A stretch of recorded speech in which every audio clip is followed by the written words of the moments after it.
Imagine stepping into a time machine and watching Australia transform before your eyes. From the modest, make-do days of the 50s to the bold, colourful explosion of the 80s, our country changed in ways nobody could have predicted. The clothes we wore, the food we ate, the way we talked to our neighbours, even the shape of our homes. Every decade brought something new, something different, something that made us more Australian. Today, we're taking you on a journey through 30 years that shaped the nation we know today. From post-war simplicity to the dawn of a modern Australia, this is how life changed, decade by decade. Buckle up, mate, we're going back. The 1,950 seconds, rebuilding, belonging, and making do. The 1950s were about putting the pieces back together. The war had ended, blokes were coming home, and families were starting fresh. Life was modest, structured, and deeply community-focused. Most families lived in weatherboard homes or small brick cottages with asbestos roofs, a veggie patch out back, and maybe a lemon tree if you were lucky. Nobody had much, but that was the point. You made do. You fixed things instead of replacing them. You borrowed from neighbours and returned the favour. Sunday was roast day, church day, family day, no exceptions. Mum would be in the kitchen from dawn, cooking lamb or corned beef while Dad read the paper or tinkered in the shed. Kids played in the street until dark, and nobody worried. The neighbours knew your name, your business, and half the time they'd already told your mum you'd been up to no good before you even made it home. Television arrived late in the decade, just in time for the 1956 Melbourne Olympics. Families who could afford a set had half the street crammed into their lounge room, watching grainy, black and white footage of athletes they'd only read about in the paper. It was revolutionary. But most entertainment was still homemade. Backyard cricket, card games, sing-alongs around the piano if your family had one. Immigration was changing the suburbs too. Greek and Italian families were arriving, opening milk bars and delis, bringing flavours and traditions that seemed exotic and strange at first but would soon become part of the Australian fabric. The 50s weren't glamorous. They were practical, resilient, and quietly hopeful.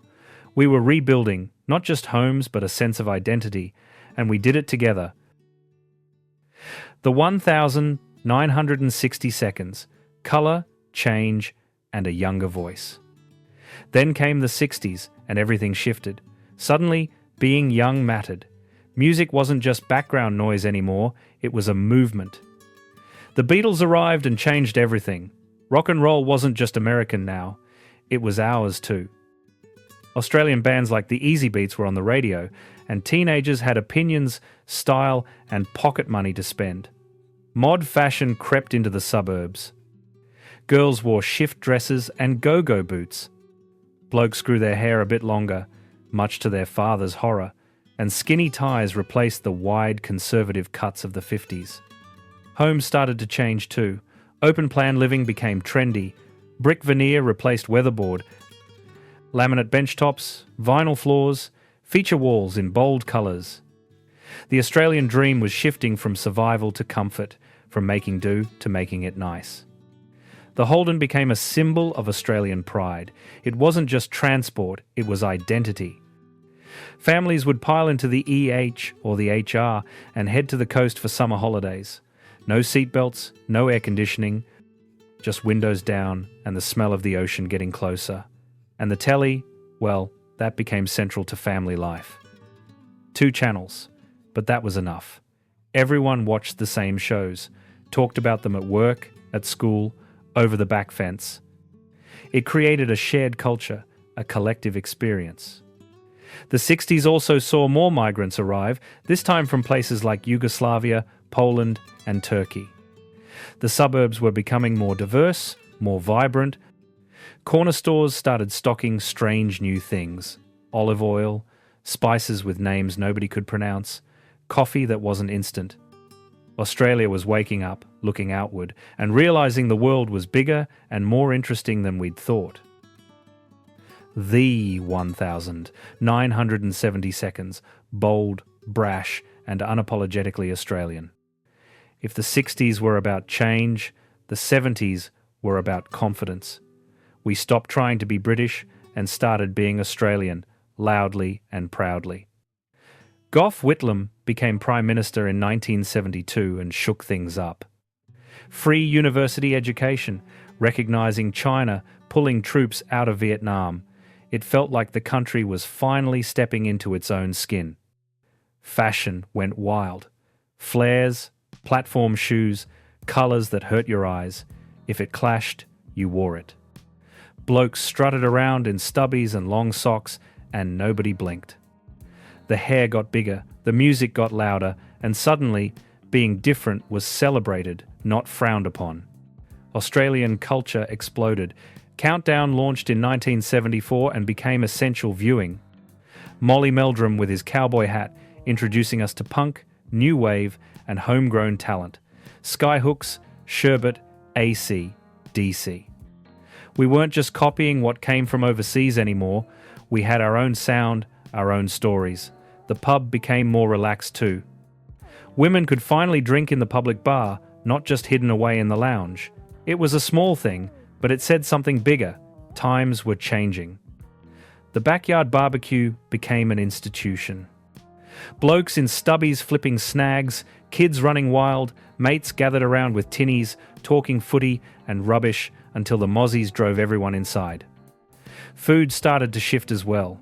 We were still a meat and three-veg country, but Greek and Italian influences were seeping in. Spaghetti bolognese became a weeknight staple. Garlic bread appeared at dinner parties. And for the first time, Australians were eating out more.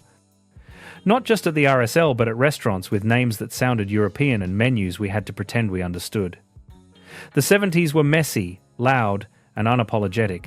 We made mistakes, sure, but we also discovered who we were, and it felt bloody good. The 1,980 seconds.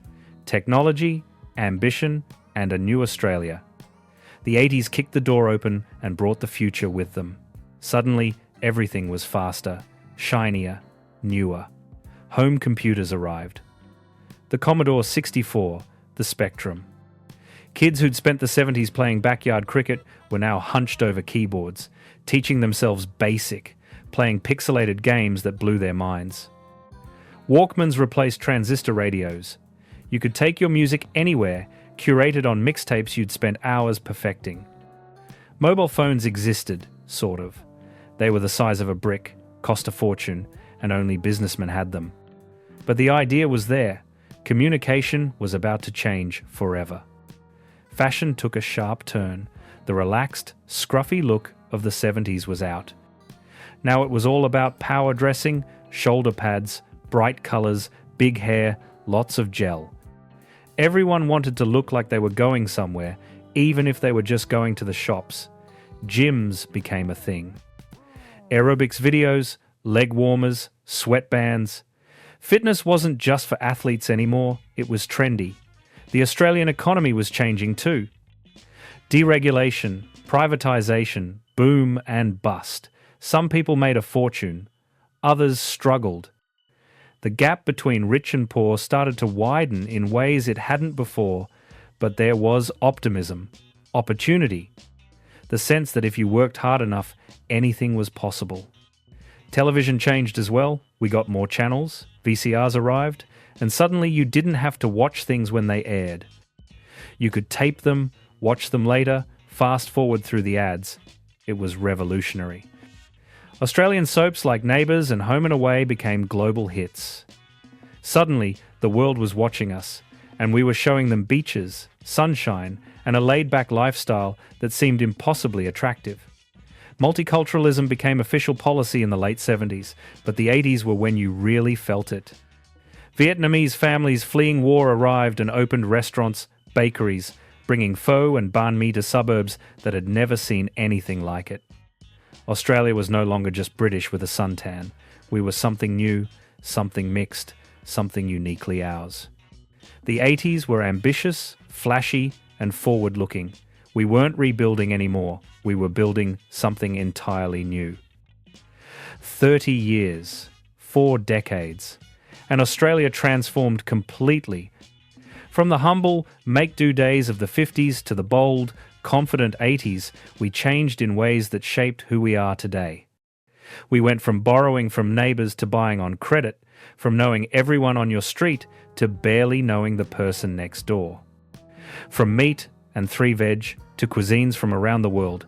Some things we gained, some things we lost, but through it all, we stayed Australian. Resilient, resourceful, and always ready for a laugh. If you lived through these decades, you didn't just witness history, you lived it. So tell us, which decade was yours? Which one shaped who you are today?